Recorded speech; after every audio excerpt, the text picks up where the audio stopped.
dalam pendidikan memainkan peranan penting dalam membentuk integriti dan profesional seseorang pendidik.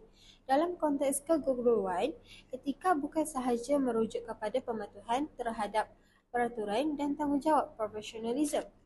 Akan tetapi, ia juga melibatkan nilai-nilai murni seperti kejujuran, keadilan, kasih sayang dan tanggungjawab terhadap murid serta masyarakat. Selain itu, sebagai pendidik berperanan sebagai model yang teladan yang bukan sahaja menyampaikan ilmu pengetahuan, akan tetapi ia juga turut membentuk akhlak sasiah pelajar. Langkah yang pertama iaitu pemilihan isu etika. Isu ini yang kami pilih ialah pilih kasih ataupun berat sebelah dalam kalangan guru.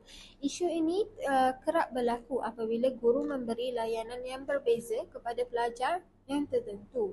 Contohnya, pelajar lebih memberi perhatian kepada guru memberi perhatian kepada pelajar yang cemerlang berbanding pelajar yang lemah. Menurut Ernst, pilih kasih itu sering berlaku tanpa disedari dan boleh menjejaskan motivasi pelajar. Dari sudut kod etika guru Malaysia, hal ini bercanggah dengan prinsip keadilan dan profesionalisme. Malah, falsafah pendidikan kebangsaan juga menekankan keperluan layanan adil kepada semua pelajar untuk melahirkan insan seimbang dan harmonis. Untuk langkah yang kedua iaitu kaji kes yang relevan. Kajian kes yang menunjukkan seorang guru bahasa Melayu di sekolah menengah memberi lebih peluang kepada pelajar yang cemerlang, manakala pelajar lemah pula sering diketepikan. Akibatnya, pelajar berprestasi rendah ini berasa terpinggir dan hilang keyakinan waktu pembelajaran. Mengikut kajian Abdullah dan Rahman, menempati pilih kasih ini boleh menyebabkan pelajar berasa tidak dihargai. Dan menurut teori keadilan John Rawls, iaitu setiap individu berhak mendapat peluang yang sama, manakala teori Equality Adams menyatakan bahawa layanan ini tidak adil akan menjejaskan motivasi pelajar dari perspektif Islam.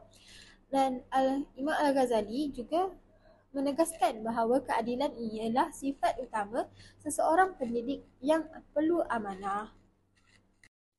Seterusnya, langkah ketiga iaitu isu etika dan nilai keguruan. Untuk mengatasi isu pilih kasih ini, guru perlu mengamalkan beberapa nilai utama. Itu yang pertama, keadilan, memberi peluang sama kepada semua pelajar. Yang kedua, integriti, membuat keputusan berdasarkan bukti dan emosi. Ketiga, empati dan kasih sayang, perlu memahami perbezaan pelajar. Profesionalism dan mengekalkan sikap objektif dan beretika. Yang kelima, accountability, iaitu bertanggungjawab terhadap setiap tindakan. Dan apabila nilai ini diamalkan, suasana pembelajaran juga akan menjadikan lebih adil dan inklusif dan positif.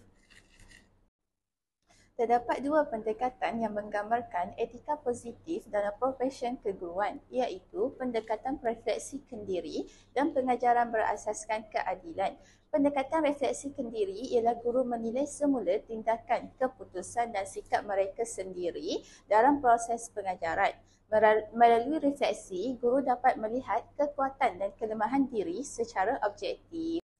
Antara cara pelaksanaannya termasuklah memberi pujian kepada murid sebagai pengiktirafan atas usaha dan pencapaian mereka, menegur dengan berhemah apabila berlaku kesilapan bagi membantu murid memperbaiki diri, menilai prestasi murid secara adil berdasarkan keupayaan dan usaha, bukan perbandingan semata-mata. Melalui amalan refleksi ini, guru dapat mendapatkan pandangan objektif tentang sikap dan tindakan mereka terhadap pelajar, sekaligus memperbaiki hubungan guru dan murid serta meningkatkan kualiti pengajaran. Kedua ialah pengajaran berasaskan keadilan. Pendekatan ini menuntut guru untuk merancang aktiviti dan penilaian dalam mengambil kira keperluan, kemampuan dan latar belakang murid. Sebagai contoh, guru menyediakan tugasan yang pelbagai tahap kesukaran agar semua murid berpeluang berjaya. Kedua, guru memastikan komunikasi di dalam kelas bersifat positif dan inklusif. Setiap murid diberi ruang untuk bersuara dan dihargai pendapatnya. Apabila guru mengamalkan keadilan dalam pengajaran, suasana pembelajaran akan menjadi lebih harmoni, murid juga akan merasa dihormati dan nilai etika seperti kejujuran serta empati juga dapat dipupuk. Pendekatan refleksi kendiri dan pengajaran berasaskan keadilan amat penting kerana ia membantu guru menzahirkan kepribadian beretika, profesional dan berperi kemanusiaan dalam tugas mereka sebagai pendidik. Pertama, pendekatan ini membantu guru mematuhi prinsip keadilan dan integriti. Melalui proses refleksi kendiri, guru dapat mengesan bias atau kecenderungan pribadi yang mungkin menjejaskan keputusan profesional mereka. Sebagai contoh, kadang-kala guru tanpa sedar lebih menyokong pelajar yang cemerlang atau yang mereka senangi secara pribadi. Kesedaran ini membolehkan guru untuk memperbetulkan sikap dan memperkukuhkan nilai keadilan dalam diri mereka agar setiap pelajar diberi peluang yang sama untuk berjaya dan dihargai usaha mereka tanpa mengira latar belakang ataupun kemampuan. Kedua, pendekatan ini mencerminkan nilai profesional dalam profesion keguruan. Guru yang profesional akan sentiasa berusaha meningkatkan mutu pengajaran melalui penambahbaikan berterusan. Guru yang beretika tidak akan berhenti pada tahap keselesaan. Sebaliknya, sentiasa menilai semula kaedah dan strategi pengajaran agar lebih berkesan serta memenuhi keperluan pelajar yang pelbagai. Usaha ini juga selaras dengan amalan pembangunan profesional berterusan atau Continuous Professional Development (CPD) yang menjadi teras kepada peningkatan kualiti guru masa kini. Kesimpulannya, pendekatan refleksi kendiri dan pengajaran berasaskan keadilan bukan sekadar strategi pengajaran, tetapi juga satu manifestasi etika dan nilai kemanusiaan dalam profesion keguruan.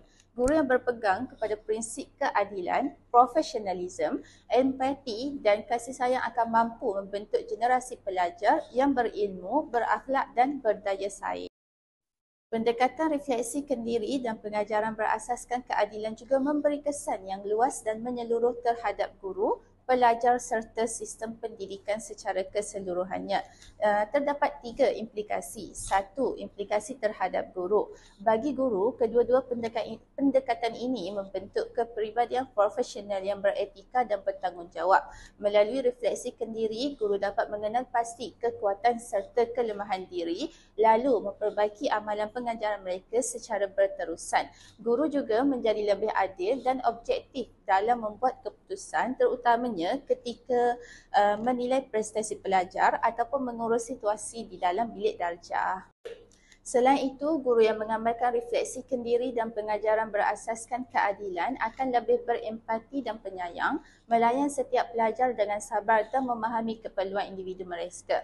Hasilnya, guru akan menjadi model teladan yang bukan sahaja menyampaikan ilmu tetapi juga memperlihatkan nilai moral, integriti dan profesional dalam tindakan. Kedua, implikasi terhadap pelajar. Bagi pelajar, pendekatan ini memberi impak yang amat positif terhadap perkembangan diri dan motivasi mereka. Kerana apabila guru mengamalkan keadilan, empati dan kasih sayang, pelajar akan berasa lebih dihargai, diterima dan yakin dengan kebolehan diri mereka. Pendekatan ini turut meningkatkan tahap penglibatan pelajar dalam aktiviti pembelajaran serta membantu membentuk sahsiah positif dan harga diri yang sihat. Apabila pelajar berasa diterima dan disokong, mereka akan lebih berani bersuara, bekerjasama dan berusaha mencapai potensi diri secara menyeluruh. Akhir sekali, implikasi terhadap sistem pendidikan. Dari sudut sistem pendidikan, pelaksanaan kedua-dua pendekatan ini menyumbang kepada pembentukan budaya sekolah yang beretika, inklusif dan progresif. Apabila guru mengamalkan keadilan dan refleksi kendiri, sekolah akan menjadi tempat yang selamat, kondusif dan menyokong pembelajaran pelajar dari pelbagai latar belakang. Pendekatan ini juga melahirkan tenaga pengajar yang kompeten dan berintegriti tinggi, sekaligus meningkatkan imej profesion perguruan di mata masyarakat. Selain itu, ia memperkukuh pelaksanaan pembangunan profesional berterusan, Continuous Professional Development CPD yang memastikan guru sentiasa berkembang dan menyesuaikan diri dengan keperluan pendidikan semasa. Secara tidak langsung, sistem pendidikan negara akan lebih berkualiti, adil dan berteraskan nilai kemanusiaan sejajar dengan aspirasi falsafah pendidikan kebangsaan. Kesimpulannya, pendekatan refleksi kendiri dan pengajaran berasaskan keadilan bukan sekadar strategi pengajaran tetapi merupakan cerminan kepada etika, empati dan profesionalisme dalam profesyen keguruan. Apabila guru melaksanakannya dengan penuh keinsafan, pelajar akan berkembang dengan sihat, sekolah juga akan menjadi lebih harmoni dan sistem pendidikan negara terus maju dengan berlandaskan nilai dan integriti. Itu sahaja daripada kami. Sekian, terima kasih.